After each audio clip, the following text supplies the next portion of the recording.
नमस्कार शेतकरी बंधूंनो, प्राची ॲग्रोच्या या यूट्यूब चॅनलमध्ये आपल्या सर्वांचं सहर्ष स्वागत. आज आपण आलेलो आहोत मनोज गिरमकर यांच्या प्लॉटला भेट देण्यासाठी.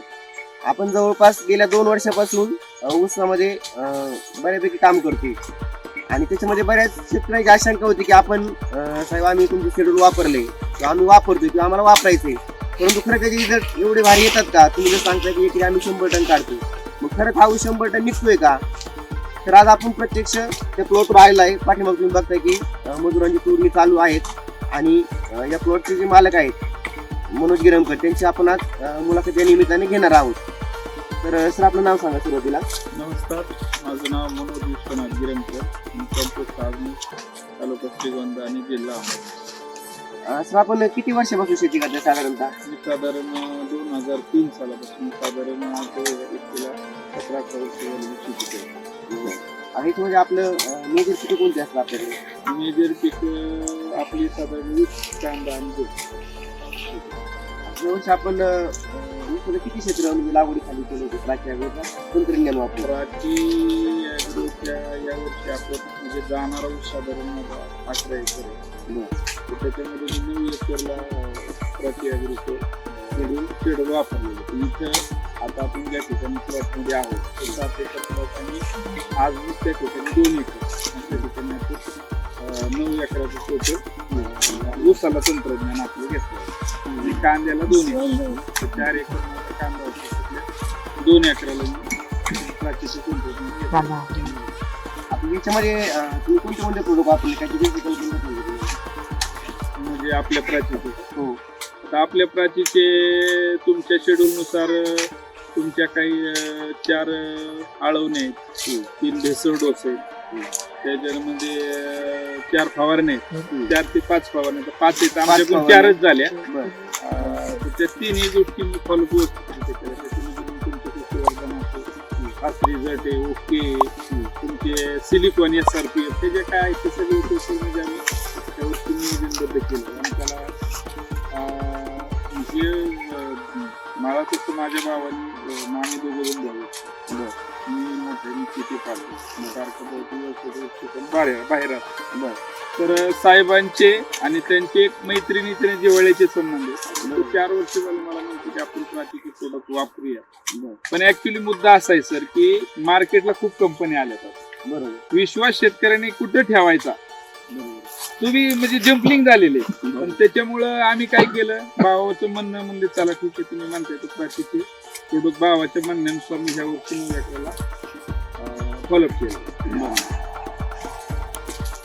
आता ही जी सगळी प्रोसेस आपण जे केली तर मला वाटतं हे सगळं ड्रिंकिंग वगैरे यांनी घेतलं. तर मी सांगेल त्यानुसार तरी तुम्हाला काय अनुभव आला नेमका की जे तुम्ही जे सगळं राबवलं, ड्रिंकिंग घेतल्या, फवारणी घेतल्या, त्याच्यामुळे ऊसामध्ये काय तुम्हाला बदल जाणवला की समजा मी जवळपास मला 20 वर्षापासून काम करतो, बरोबर? तर मग त्यांचा गेल्या वर्षीचा ऊस किंवा त्याच्या पाठीमागचा ऊस किंवा त्याच्या पाठीमागचा ऊस त्याच्यामध्ये आणि ह्या वर्षी ऊसामध्ये काय तुम्हाला बदल जाणवते का? हो, बदल नाही ना. जे पाठीमागे ऊस होतं त्यावेळेस उंचीमध्ये आणि कलर हा खूप कलर आणि त्याच्यामध्ये मला बदल जाणवला. म्हणजे गेल्या वर्षीपेक्षा निश्चित या वर्षी त्यांच्या उत्पन्नामध्ये बदल आहे आणि उत्पन्नामध्ये पण 100% वाढलेला वाटतं.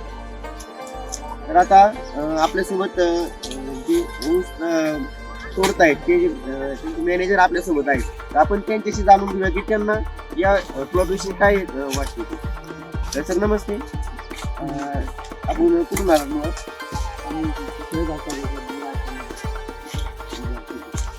तर तुम्हाला काय वाटते ऊसाविषयी किंवा तुम्ही जे दरवर्षी जे ऊस तोडताय त्या पिकांमध्ये आणि त्या प्लॉटमध्ये तुम्हाला असं वेगळा काही फरक जाणवतो का?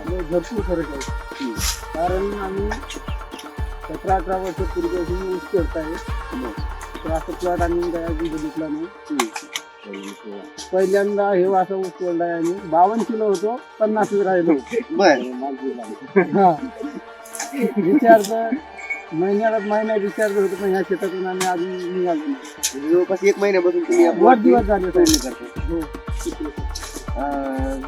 प्लॉट किती होता आपला? 7 एकर. म्हणजे जवळपास 7 एकर प्लॉट तोडायला 1 महिन्याचा कालावधी लागला. असं किती तोडायला किती काम करायला लागलं? इथं कामगार आणि 7 होते. म्हणजे 7 जोड्या होत्या. 14 लोक ना, हा. बरोबर? हो. म्हणजे 14 लोक 1 महिन्यापासून 7 एकरचा प्लॉट तोडताय. आता याच्यावरून तुम्ही अंदाज घेऊ शकता की उत्पन्नामध्ये किती वाढ झाली असेल ती. लय वाढ झाली. हा. तर मला मला असं विचारायचं की तुम्ही दुसरं शेड्यूल वापरले, याच्याविषयी तुम्ही समाधानकारक आहात का? हो आहे ना, 100%. कारण काय झालं, पारंपरिक शेती मी तर तुम्हाला सांगितलं 17-18 वर्ष झाली मी शेती करतो. मला एवढं मनापासून समाधान आहे की शेतकऱ्यांना मी सांगू इच्छितो, एवढं मला मनापासून समाधान आहे की लोकांच्या सांगण्यावरून नाही, मला स्वतः प्रॅक्टिकली अनुभव आला. मुद्दा असा आहे की सर, साधारण ऊस माझी 1/7 लागली होती. ऊस आता 30 महिन्याचं झालं, पण तरी सुद्धा माझे अंदाजे आम्ही 2100 मोठ्या 7 एकरात काढतो. अगदी प्रामाणिकपणे, काही चुकीचं नाही, काही नाही. आणि दरवर्षी मी करत होतो साधारण बेसर डोस वगैरे बाकीच्या कंपन्यांच्या मला त्याचा रिस्पॉन्स बाकीच्या कंपनी भेटला. म्हणजे एकरी आपला 100% आपण जे केलं होतं ते 100 टन निघतोय. हो, 100 टन निघतो. आता ह्यात काय झालं, ह्या 7 एकरामध्ये आपण थोडी स्वप्नात बरं. त्या ठिकाणी साहेब 1 शिवडी ऊस माझा कायम राहील. त्या इथे 1 एकर प्लॉट आहे माझा. 6 एकरामध्ये 1 एकर असं आहे स्वप्नात, तिथे थोडंसं फॉरेस्ट शेजारी. तर तुम्हाला सांगतो तिथं आहे ना चोपनाड आणि थोडीशी जमिनी आमच्या आहे ना नदीच्या पाण्यामुळे अतिरिक्त पाणी जे वापरतो आम्ही खराब झालं, तर ते जमिनी खराब झाले. तर तिथे 1 शिवडी जे ऊस राहायचा का, तर हे आपण फॉलोअप केल्याने फुटवे एकसारखे एकदम व्यवस्थितरित्या ऊस अगदी त्याच हातात ह्याला जर 100 निघलं त्याला 100% 60-70 एकरी टन निघल याची मला खात्री आहे.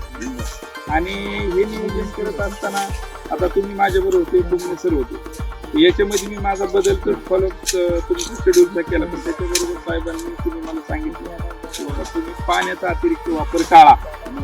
त्याच्यामुळे आपण काय केलं, पाणी भूक लागेल त्याच पद्धतीने आणि जास्त प्रमाणात पाणी नसून पोच पाणी, आता सगळं पाण्याचं माझं अशोक पाहतो. तर तुम्हाला सांगतो त्या पद्धतीत मी सुद्धा माझ्यात तो बदल केलाय. आणि मग खताचं शेड्यूल आणि पाण्याचं नियोजन, त्याच्यामुळे मला खूप समाधानकारक तुम्हाला सांगतो. वापरून पाण्याचं सुद्धा नियोजन खूप महत्वाचं आहे. कारण पीक चांगल्या पद्धतीने घेऊ. त्याच्यामुळे आपण काय केलं, पाण्याचं बी नियोजन केलं आणि खताचं बी. त्याच्यामुळे खूप समाधानकारक आहे. आणि ह्या वर्षी मला तुम्ही कांद्याचं 2 एकराचं दिलं होतं. मी स्वतः 2 एकर वेगळा केला कांद्याचा, आणि आपल्या प्राचीन टेक्निक 2 एकर केला. त्याची साईज आणि ती आपण पाहू घरी. तुम्हाला कांदे, आता कांदा ऍक्च्युली गेल्या वर्षीचा आहे, साधारण 2023ला रोप टाकले सर. लक्षात घ्या, 23ला 10व्या महिन्यात रोप टाकला. आज 23 संपून 25 लागले. पण आजही आपण खाण्याकरता एक गुणी ठेवली, तो मी तुम्हाला कांदा वाखारी मधला कांदा सुद्धा एकदम चांगला, त्याचा कलर, त्याची साईज, आज जो मार्केटला तो चांगल्या पद्धतीने विकतो. म्हणजे त्या गोष्टीत सुद्धा मी खूप प्राचीचे उत्पादन वापरल्यामुळे कांदा खराब होतो हा जो समज येतो अजिबात नाही सर. आतापर्यंत सुद्धा माझा वाखारीत कांदा आहे ना अजिबात खराब नाही झाला. साधारण 50 गुण एका गाळ्यामध्ये निघते, 2 गुण सुद्धा खराब निघाले नाही. चमक खूप चांगली, साईज सुद्धा खूप चांगली पद्धती. आमच्या बाकी शेतकऱ्यांना तुम्ही काय सांगू शकाल? बाकी शेतकऱ्यांना एकच गोष्ट सांगेन की मी जसं माझ्या पद्धतीने म्हणजे 2 प्लॉट केले माझ्या शेतामध्ये सुद्धा.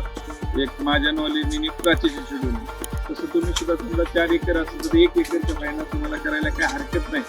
आणि उत्पन्न भेटेल हे तुम्हाला समजेल. मी जे सांगण्यापेक्षा किंवा मला ह्याच्यामध्ये काय कोणाची ऍडव्हर्टाईज करायचं नाही, मला जे प्रामाणिकपणे रिझल्ट मिळाला तो मी तुमच्यासमोर मांडतो. कारण असं म्हणणं आहे की तुम्ही किमान 1 एकर तरी 1 एकर पहा आणि बघा, रिझल्ट आवडला तर तुम्ही कंटिन्यू वापरू शकता. ऊसाला आणि कांद्याला.